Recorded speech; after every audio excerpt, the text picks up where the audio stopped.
Welcome back. I'm Stephanie Backwet Matthews, and this is Dismantling the Patriarchy, Week 5.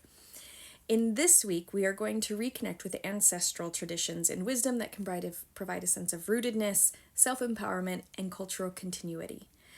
This week centers on honoring the wisdom of our ancestors, exploring traditional practices, and reflecting on how reconnecting with its roots can impact our present-day lives.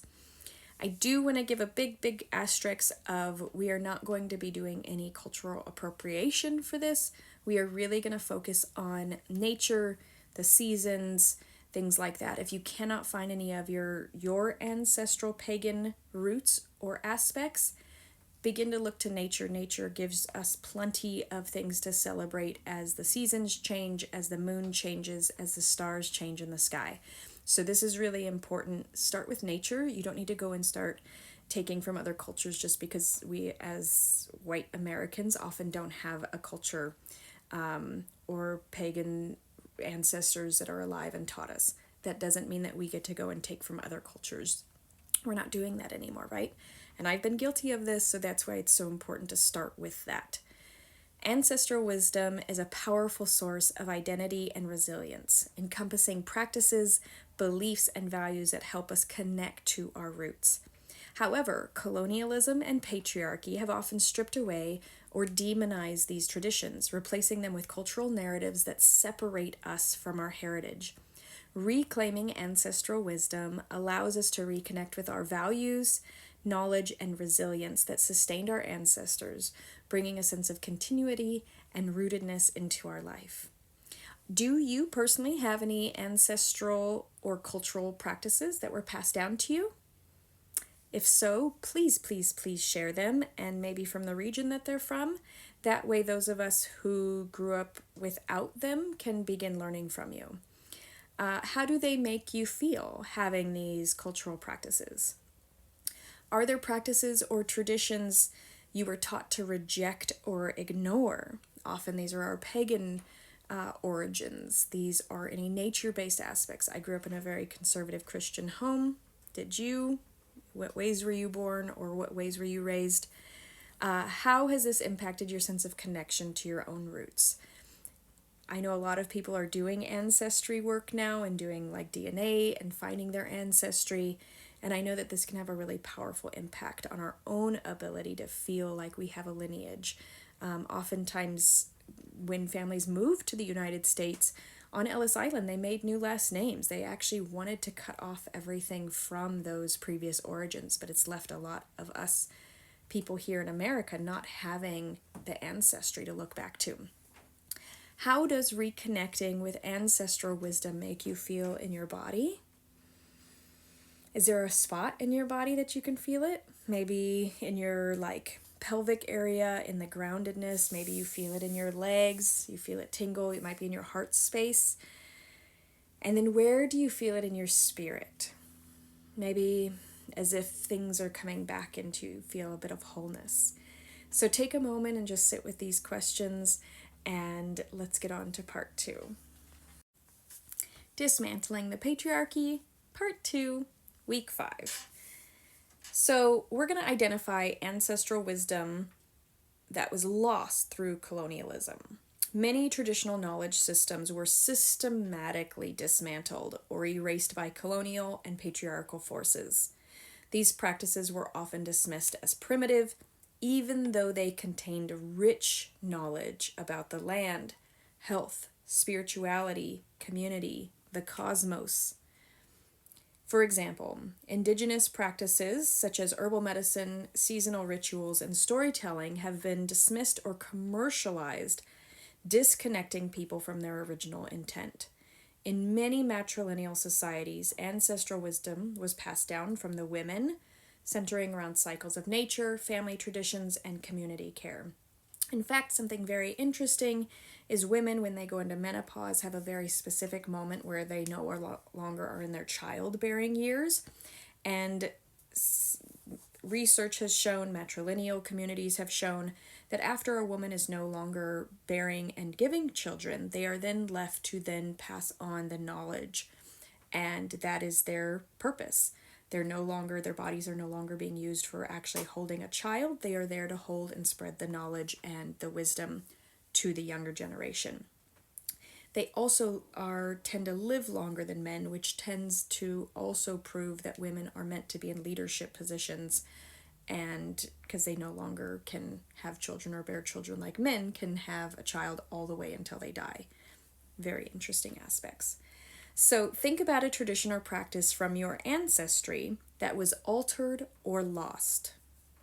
You can always pause this. How does learning about its original purpose affect you? How might reclaiming a cultural or ancestral practice impact your sense of self? And what values or teachings from ancestral wisdom would be valuable in today's world? So, in my own journey, I have spent the past 20 years of my life learning every healing modality that I could. I started off getting trained as a Reiki master, becoming a massage therapist, going and getting tons of certifications throughout the past 10 years, and now I'm getting my doctorate degree in metaphysical sciences to kind of just show the culmination of all of these practices that I've had and had certificates in one degree. But more so than that, through all of the healing aspects, it always came down to me really releasing and having to do a deconditioning journey of conservative Christian, which I was raised in, and finding who and what I am.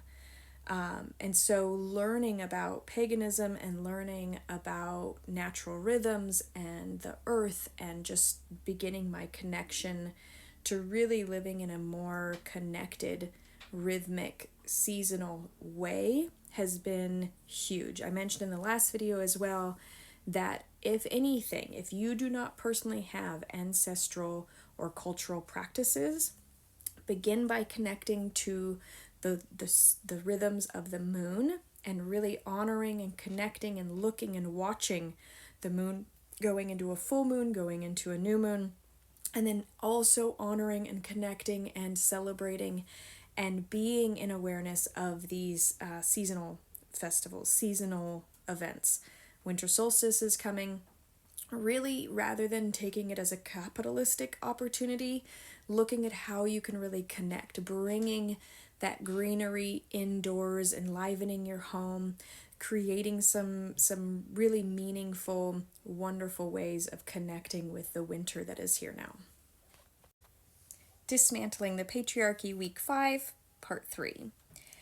Connecting with ancestral traditions. We're going to do a bit of research and looking into aspects for this part. So if you can, immediately after or pause this video so that you can actually do this practice and don't write it down and then not do it later. So what you're going to do is you're going to discover and honor an ancestral practice. Research an ancestral tradition. Identifying a tradition or a practice from an ancestry that resonates with you, such as a seasonal ritual, a folk craft, traditional food preparation, or an herbal remedy that would have been found where your ancestors are from.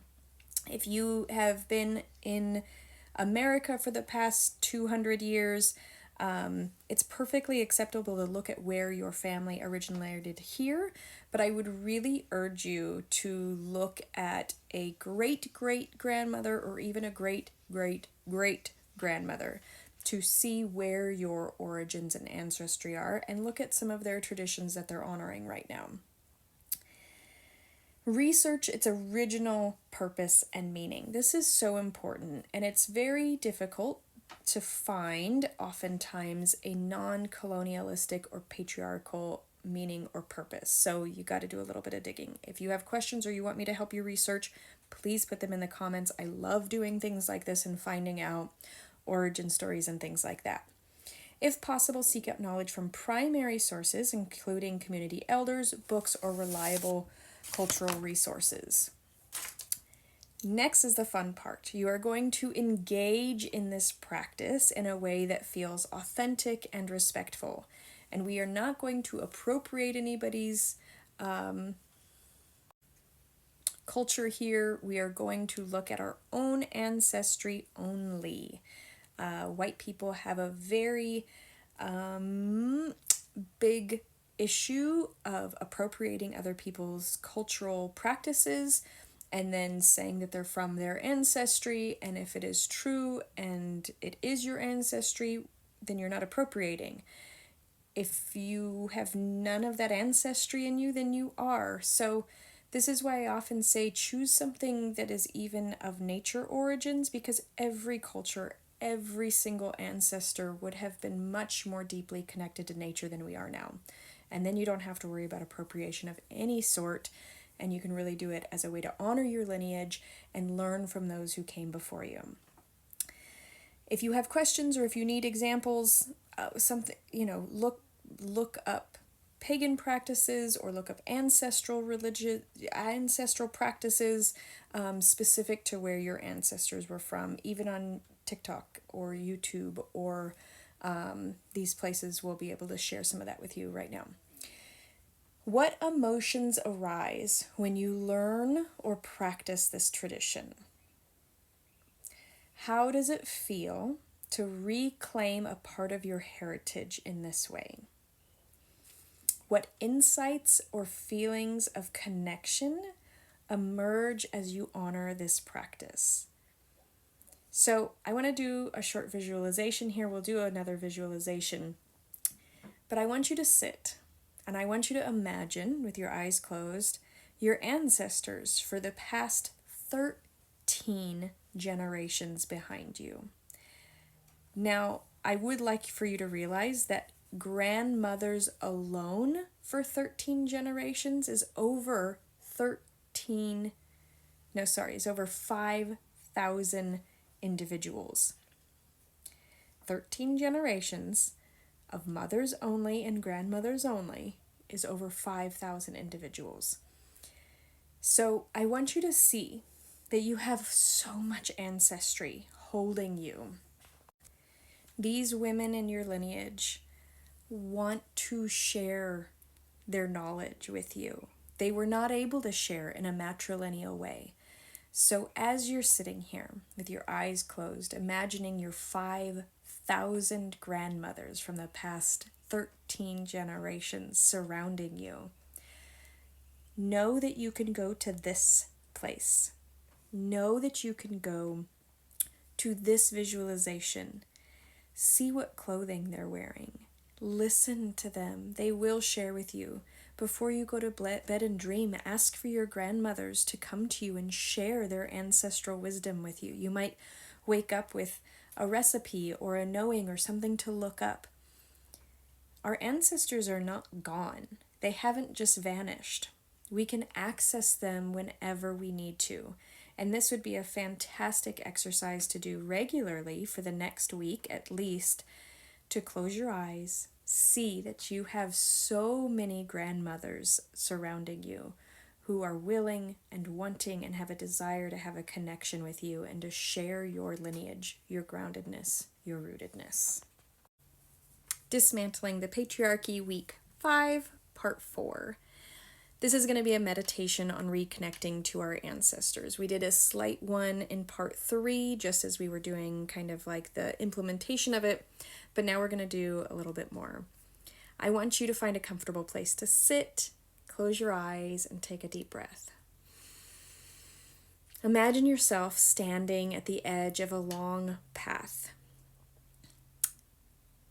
On that path stretches out before you all 4,091 grandmothers of all of your grandmothers from the past 13 generations behind you.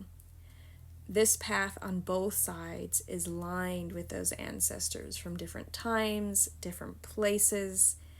Each ancestor represents a link to the past, holding wisdom, resilience, and love. If you would like to have your grandfathers included in this, you will have 8,000 individuals lining this pathway. If you are like me and doing more of a matrilineal ancestral wisdom, you may just have grandmothers, and there will still be 4,000 incredibly brave, strong, resilient women leading you on this path. Now begin walking this path. As you walk, you feel from each of your grandmothers a bit of their culture, their practices, their rituals, their recipes, their way of being, and they are imbuing your body with these, just with an energy, with a light. You can physically, in your mind's eye, imagine them giving you a gift. As you walk down and you're putting them into a bag, you can imagine filling up a bowl or a container with like a grain of salt or sand or rice from each of them. So you'll have this container of wisdom. Could also be a flake of gold, a gem, or a jewel.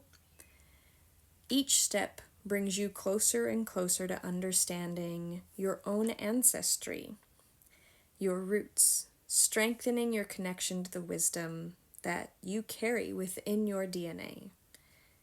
You may hear words of guidance or feel a sense of belonging as you move forward. When you reach the end of the path, pause and let the energy of these 4,000 grandmothers hold you. You are not alone on this journey. You never have been and you never will be. Thank your ancestors, thank your grandmothers for their guidance, knowing you are part of this lineage. Take a deep breath. Feel grounded and connected. And slowly bring yourself back to the present. What did you feel or see as you connected with your grandmothers in this meditation? Did any words or insights come to you? How might these impact your daily life? How does this experience affect your sense of belonging? I would love to hear your answers in the comments. If you are liking this series, please click the follow button and make sure to share this with those who you think might enjoy. Dismantling the Patriarchy, Week 5, Part 5. We are going to create a daily ancestral connection practice. Choose a small ritual. Select a small daily ritual to honor your ancestors, such as lighting a candle, saying a gratitude prayer, doing that visualization briefly of walking down the pathway and gaining wisdom or just a sense of love that we did in the previous video in that visualization, or just setting aside a quiet moment each day to recognize the over 8,000 ancestors of grandparents you have of the past 12 generations, or like we did in the previous video, the over 4,000 grandmothers that you have over the past 13 generations. Set an intention. Approach this ritual with a very specific intention. I honor my ancestors and the wisdom they have passed down to me. I know that the seeds are within me to honor and continue the ancestry that has been taken from colonialism and patriarchy. Something like that. Or I am willing to honor and grow in my understanding of my ancestry so that I can then practice and pass it down.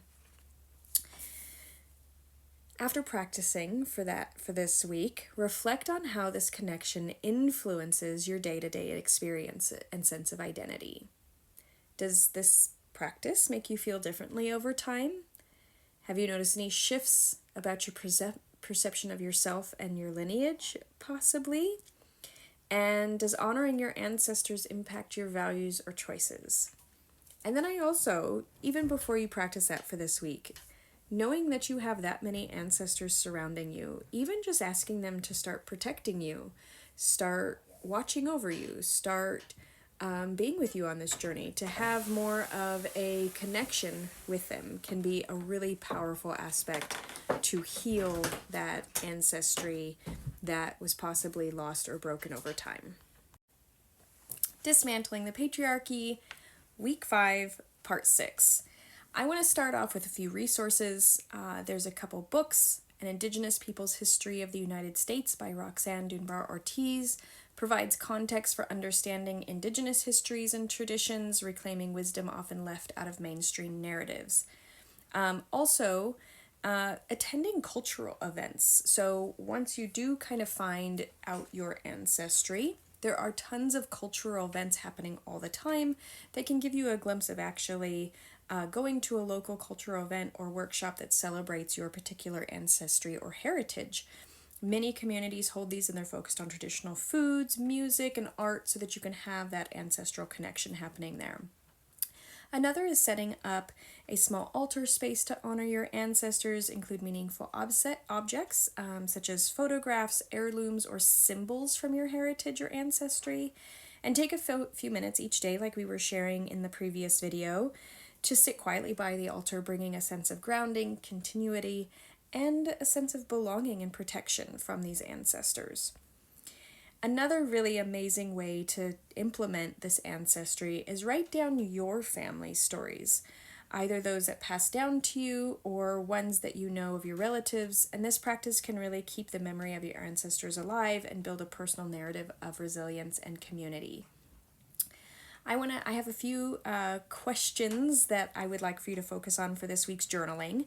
Write down one quality or value you believe you inherited from your ancestors.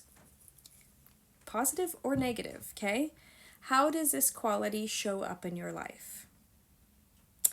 And then I want you to reflect in the evening. Reflect on any emotions or memories that come up from this week's practice. How can you honor these feelings? And a lot of times in our ancestry, having our feelings or being heard or recognized and having our emotions heard or recognized was not actually part of our families growing up. So allowing for yourself to really do this for yourself by being seen by all of those who have passed over can be a really powerful practice. And then what aspects of your heritage or your ancestry do you feel most connected to? And how can you integrate these aspects into your daily life from this moment forward? I would love to hear from you. If you have anything that you'd like to share, please put it in the comments, and I look forward to hearing from you.